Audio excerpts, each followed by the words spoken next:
Have you ever wondered what the difference is between baking powder and baking soda and the reaction with whatever sets them off and what that means to your cake or muffins?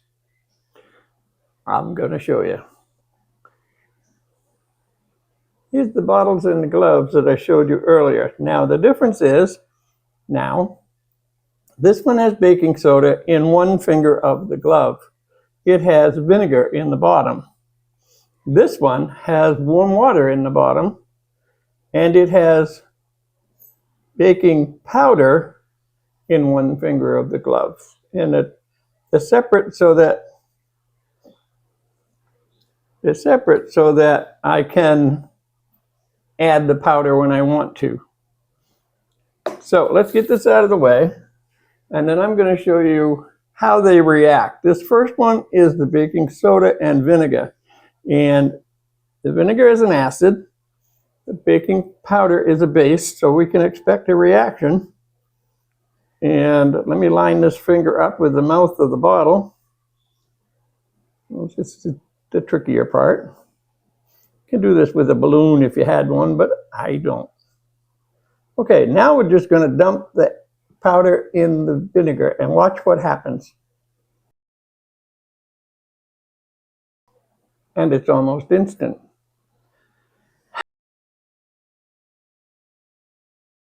And we get a good lot of foaming, and it inflates the glove.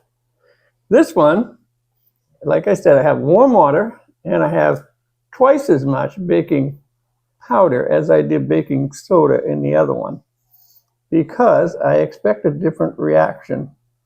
And we're about to see what that reaction is, if I can ever convince it to actually dump where it's supposed to dump. Okay, we've got most of it to transfer, so you can see there is a reaction, but it's much less, much less. It is very slow. Baking powder is designed to give us a slow release, and that's why your cakes don't just explode in the oven.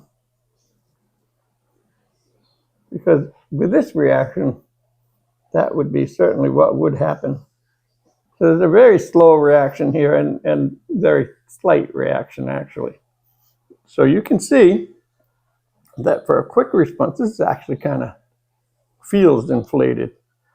For a quick response, you would want to use baking powder and an acid, which could be vinegar or lemon juice or buttermilk, or molasses even, any of those.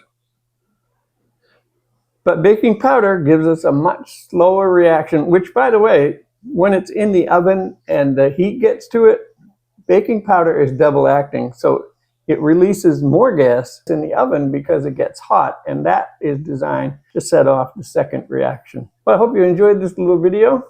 Thanks for watching.